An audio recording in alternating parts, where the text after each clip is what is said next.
Հարգելի գործընկերներ, իհարկե նախատեսում էինք, որ այսօրվա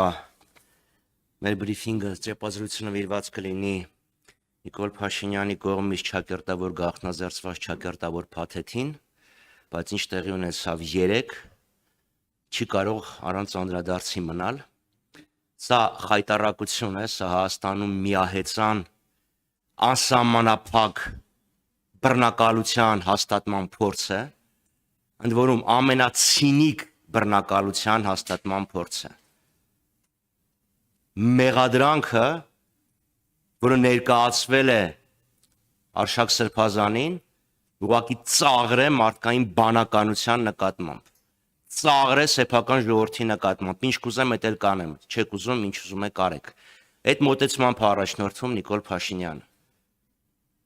Արշակ Սրբազանին փորձեցին վարկաբեկեն, Եսան չի ստացում, Արշակ Սրբազանը ամուր էր, պինդ է, վեհապարի թիկունքին է կանգնած, վեհապարը կանգնած է Արշակ Սրբազանի թիկունքին և բոլոր այն այս երկկողմանի աջակցությունը վերաբերվում է վեհապարին և եկեղեցականներին, բոլոր ովքեր հավատարիմ են մնացել իրենց ուխտին, և ահա ծնվում է մի խայտառակ, մի զավեշտալի մեղադրանք։ Ներողություն եմ խնդրում ես արտահայտությանս համար, բայց ջեբը պլանկցել դա այլ հաստատություններին հատուկ գործընթաց է, հատուկ ոճ է։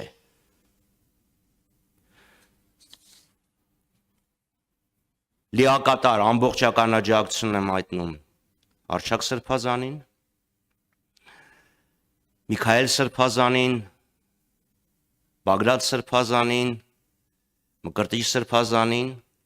և բոլոր խղճի բանտարկյալներին,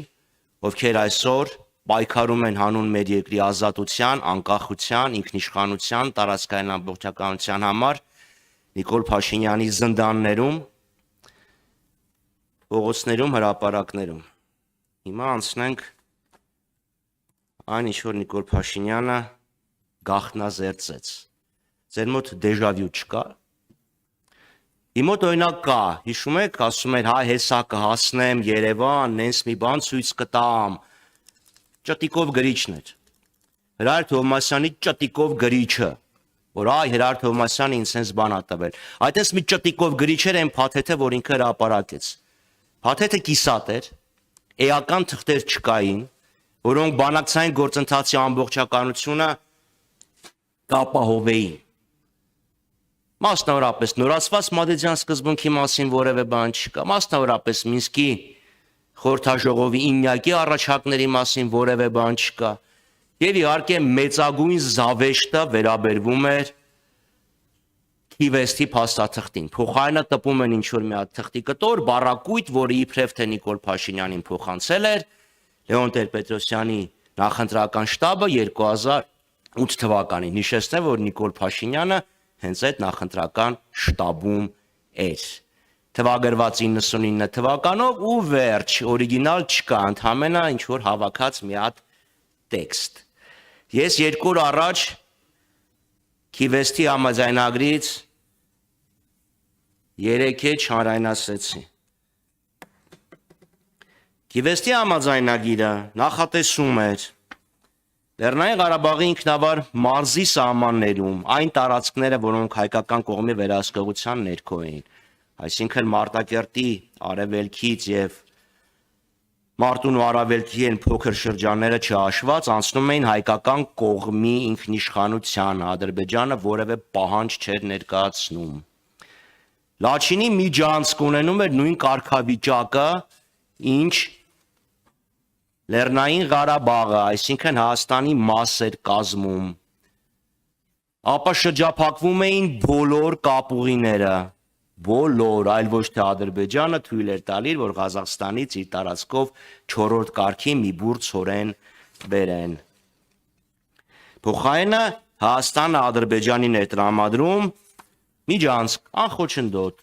բայց սա գոնե անկեղծորեն դրա մասին նշվում է։ Իդեպ այդ միջանցքի ուրեմն օդային տարածքը, միջանցքից վերև, տակի փողը հայկական էր, այսինքն Ադրբեջանին անցնում էր որոշակի հաստությամբ ասֆալտ։ Սա է իրականությունը եւ իմ համար ուղղակի պարադոքս է եւ բանականության նկատմամբ վիրավորանք է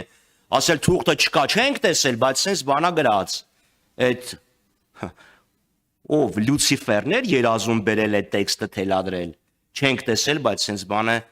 գրած մյուսը Նիկոլ Փաշինյանին ես երկար փորձեցի նույն հարցը տալ վերջը ինչ է ինքը պատասխանել 2019 թվականի փաստաթղթին։ Փաստաթուղթը հրապարակած է, կարող եք դուք էլ նայել, բայց ցեղ բարձ գրած է Արցախի ժողովուրդը,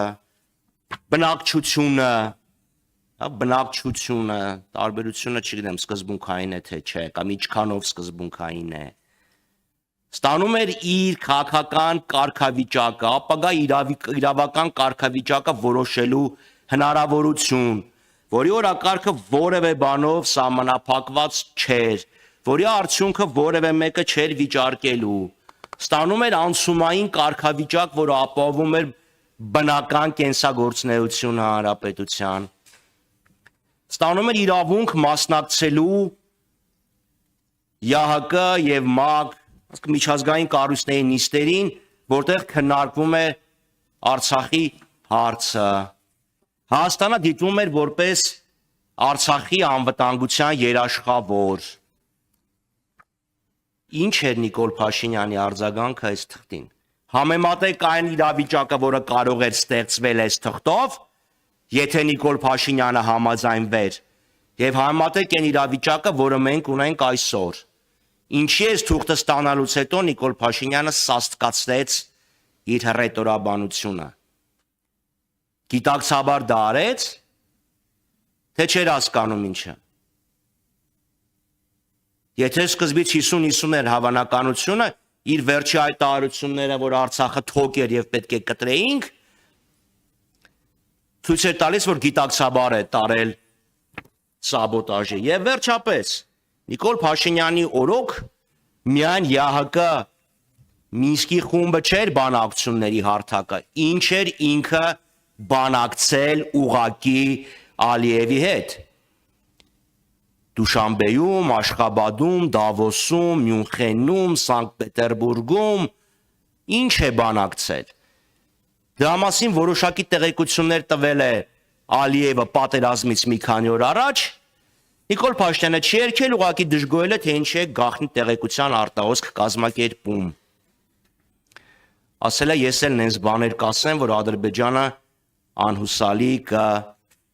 կապակայունանա, չի ասել։ Հետևաբար, եթե Նիկոլ Փաշինյանն ուզում է ամբողջական պատկերը տալ բանակցություններին, թող նաև նշի, թե ինչ է ինքը քննարկել Ալիևի հետ տետատետ, առանց օտար աչքերի եւ ականջների։